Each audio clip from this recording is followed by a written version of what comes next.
Hello दोस्तों, मैं संतोष आपका फ्रेंड्स। आज हम 10 मिनट शो में देखेंगे कोशिका कार संरचना एवं उसकी विभाजन को।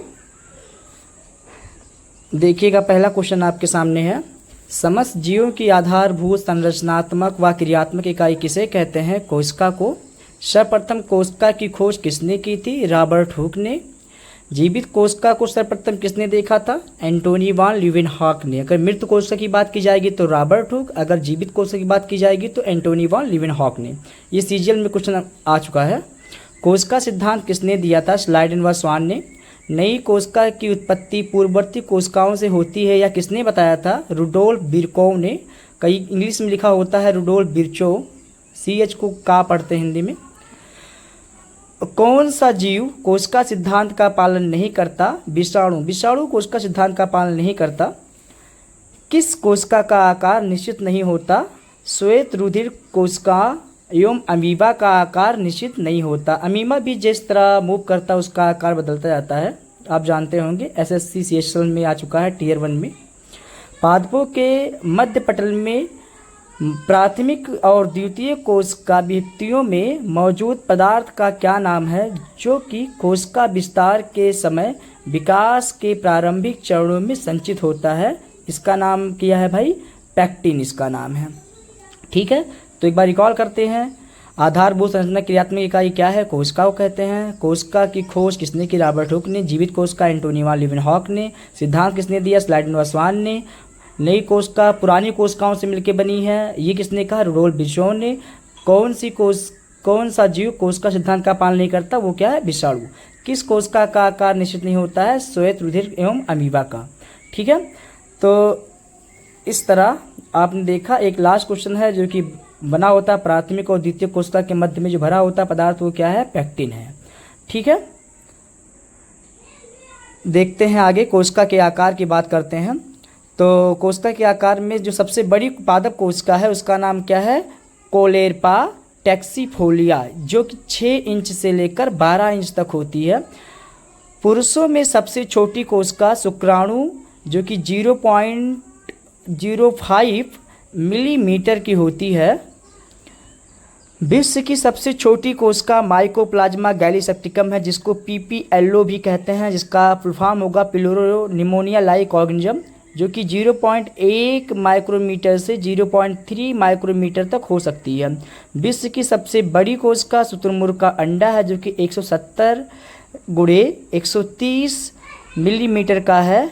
170 इसकी लंबाई, चौड़ाई 130 है। मानव शरीर की सबसे लंबी कोशिका तंत्रिका कोशिका है, 1.5 मीटर की है। मादा में सबसे बड़ी कोशिका अंडाणु है, 0.12 मिलीमीटर की है। मानव शरीर की सबसे छोटी कोशिका सेरिब्रम की ग्रेन्यूल कोशिका है, जो कि 4 से लेकर 4.5 माइक्रोमीटर की है। अब देखते हैं इसमें कोशिका के प्रकार के बारे में। कोशिका जानते हैं आप 2 प्रकार की होती है, प्रोकैरियोटिक और यूकैरियोटिक। ठीक है, देखते हैं वह कोशिकाएं जिनमें सुस्पष्ट केंद्रक नहीं पाया जाता, क्या कहलाती है? अथवा इसको कह सकते हैं एस्चेरिचिया कोलाई, क्लस्ट्रीडियम व नीले हरे शैवाल इसका एग्जाम्पल है। में किस प्रकार की कोशिका पाई जाती है? तो प्रोकैरियोटिक कोशिका पाई जाती है। प्रोकैरियोटिक जीवों के केंद्रक को क्या कहते हैं? इनके केंद्रक को बोलते हैं केंद्रकाभ, जिसको इंग्लिश में बोलते हैं न्यूक्लियोइड। अधिकांश प्रोकैरियोटिक में गुणसूत्रों की संख्या होती है, कितनी होती है? 1 होती है। प्रोकैरियोटिक एवं यूकैरियोटिक कोशिकाओं में अंतर देखते हैं। संगठन एक तरफ दिया गया है, प्रोकैरियोटिक कोशिका दी गई है, यूकैरियोटिक कोशिका दी गई है। प्रोकैरियोटिक कोशिका में देखते हैं केंद्रक अस्पष्ट नहीं होता है, मतलब अस्पष्ट होता है। केंद्रक कला तथा केंद्रिका अनुपस्थित होते हैं। अगर यूकैरियोटिक की बात करें तो सुविकसित केंद्रक कला तथा केंद्रिका उपस्थित होते हैं। कोशिकांग की बात करें, इसमें झिल्ली युक्त कोशिकांग उदाहरण माइटोकॉन्ड्रिया, लवक, अंतःप्रद्रव्य जालिका नहीं पाए जाते। अगर इनकी बात करें तो इसमें झिल्ली युक्त कोशिकांग पाए जाते हैं। राइबोसोम की बात करें तो इसमें 70S प्रकार का राइबोसोम पाया जाता है। इसमें 80S प्रकार का राइबोसोम पाया जाता है। राइबोसोम की बात करें तो इसमें 70S, इसमें प्रोकैरियोटिक में यूकैरियोटिक में कितना है? 80S का। माइटोकॉन्ड्रिया की बात करें तो इसमें श्वसन 1224 घंटे उपस्थित होता है और इसमें हम बात करते हैं जंतु एवं पादप कोशिका में अंतर। संगठन देखते हैं। संगठन पहला है झिल्ली संगठन। अगर जंतु कोशिका की बात करें तो कोशिका भित्ति नहीं पाई जाती, जबकि पादप में बात करें तो सेलुलोज की बनी होती है कोशिका भित्ति पाई जाती है।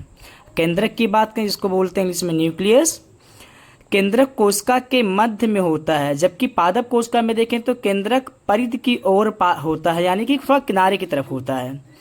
गुणसूत्र की बात करें तो गुणसूत्र क्या होता है, जंतु कोशिका में छोटे होते हैं और पादप कोशिका में क्या होते हैं, बड़े होते हैं। अंतःप्रद्रव्यी जालिका की बात करें इसको बोलते हैं इंडोप्लाज्मिक रेटिकुलम। अगर इसमें देखा जाए जंतु कोशिका में तो अधिक मात्रा में होती है, जबकि अंतःप्रद्रव्यी जालिका पादप में क्या होती है, दूर दूर होती है। माइटोकॉन्ड्रिया की बात करें तो माइटोकॉन्ड्रिया अधिक संख्या में पाए जाते हैं जंतु कोशिका में, माइटोकॉन्ड्रिया कम संख्या में पाए जाते हैं पादप कोशिका में। माइटोकॉन्ड्रिया को powerhouse of the cell भी कहा जाता है, आप जानते होंगे। लवक की बात करें तो लवक नहीं पाया जाता किसमें, जंतु कोशिका में। याद रखिएगा, कभी भी क्वेश्चन पूछ लिया जाता है लवक किसमें नहीं पाया जाता है, जंतु कोशिका या पादप कोशिका में। जंतु कोशिका में लवक नहीं पाया जाता, जबकि अगर हम बात करें पादप कोशिका की तो पादप कोशिका में हरित लवक पाया जाता है। गाल्जी उपकरण की बात करें तो जिसको बोलते हैं गाल्जी आपरेटस या गाल्जी बॉडी, तो जटिल गाल्जी उपकरण उपस्थित होता है किसमें, जंतु कोशिका में। जबकि अगर पादप कोशिका की बात करें तो डिक्टियोसोम पाई जाती है पादप कोशिका में। लाइसोसोम की बात करें तो लाइसोसोम पाया जाता है किसमें, जंतु कोशिका में। प्राय लाइसोसोम नहीं पाया जाता किसमें, पादप कोशिका में। सेंट्रोसोम की बात करें तो सेंट्रोसोम पाया जाता है जंतु कोशिका में, जबकि सेंट्रोसोम नहीं पाया जाता है पादप कोशिका में। रिक्तिका की बात करें इसको वैक्यूल कहा जाता है। वैक्यूल क्या होती है, जंतु कोशिका में या तो छोटी होती है या तो अनुपस्थित होती है। अगर इसकी बात करें पादप कोशिका में तो क्या होती है, ये बड़ी होती है। संचित भोजन जो कि कार्बोहाइड्रेट के रूप में होता है, अगर देखा जाए जंतु कोशिका में तो ग्लाइकोजन के रूप में होता है। अगर देखा जाए पादप कोशिका में तो स्टार्च यानी कि स्टार्च के रूप में होता है। आगे आप देखिए, ये है एक पादप कोशिका, एक है जंतु कोशिका। पादप कोशिका में सभी उसके नाम दिए गए हैं, उसका चित्र दिया गया है जो कि आप अच्छे से जूम करके देख सकते हैं। रोक कर वीडियो पॉज करके देख लें आप। नीचे दिया गया है जंतु कोशिका। अगर आप पादप कोशिका को अच्छे से पढ़ लेते हैं तो उसमें कुछ चीज़ें अब्सेंस होती हैं जंतु कोशिका में, आप जंतु कोशिका का सेम है समझ सकते हैं जो कि चित्र में दिखाया गया है। आप थोड़ा सा रुक के एक बार इनके नाम को अच्छे से पढ़ लें और ध्यान रखें। आगे हम देखते हैं कोशिका का आवरण। पादपों में संरचनात्मक दृढ़ता किसके द्वारा प्रदान की जाती है, तो कोशिका भित्ति के द्वारा। सबसे बाहर पाई जाने वाली भित्ति होती है। पादप कोशिका भित्ति की सबसे बाहरी परत कौन सी होती है, लैमिला। पादप कोशिका की जो भित्ति की सबसे बाहरी परत होती है उसे हम क्या बोलते हैं, लैमिला बोलते हैं। जंतु कोशिका में पाए जाने वाले कोशिकांगों के नाम बताइए। अगर ऐसा पूछ ले तो आप जंतु कोशिका में राइबोसोम, माइटोकॉन्ड्रिया और लाइसोसोम और सारे हैं जंतु कोशिका में कोशिकांग। तरल मोज़ेक मॉडल जिसको फ्लूइड मोज़ेक मॉडल कहते हैं किससे संबंधित है, ये कोशिका झिल्ली से संबंधित है। कोशिका झिल्ली को बताने के लिए फ्लूइड मोज़ेक मॉडल आया था। कोशिका झिल्ली का तरल मोज़ेक मॉडल किसने प्रतिपादित किया, जिसका नाम है सिंगर एवं निकोलसन ने। सिंगर और निकोलसन दो साइंटिस्ट थे जिन्होंने कोशिका झिल्ली के मॉडल को बताया था। प्राणी कोशिका झिल्ली किसकी बनी होती है, फास्फोलिपिड, गामा प्रोटीन व कोलेस्ट्रॉल की बनी होती है। ये एनडीए 2024 फर्स्ट में आ चुका है क्वेश्चन। फास्फोलिपिड, प्रोटीन व कोलेस्ट्रॉल की पादप कोशिका झिल्ली नहीं प्राणी कोशिका झिल्ली बनी होती है।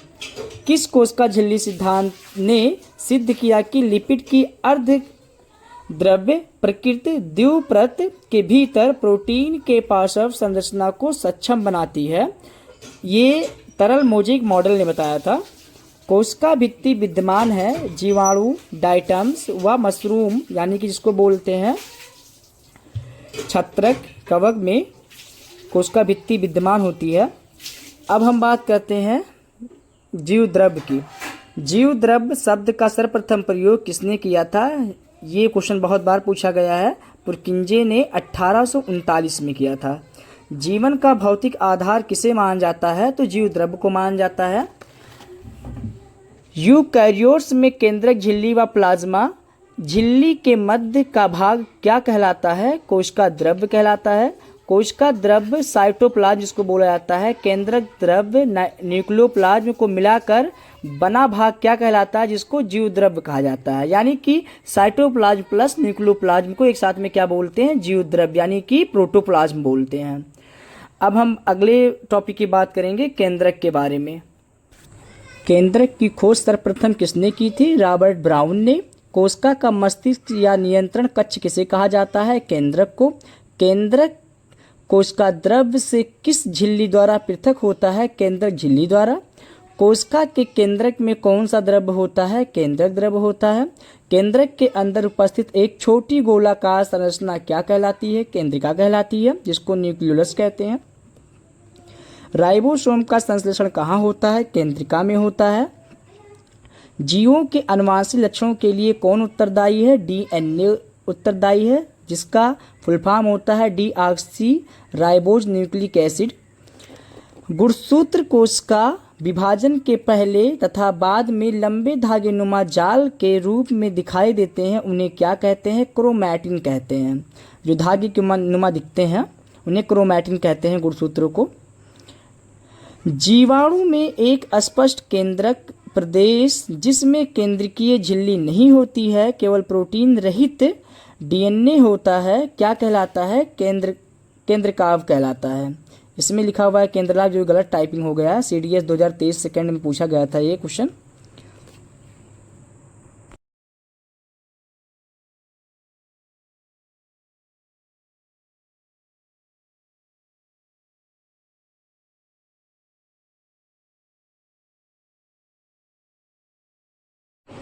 इसके आगे की वीडियो अगले के मिनट्सों में दिखाई जाएगी आपको।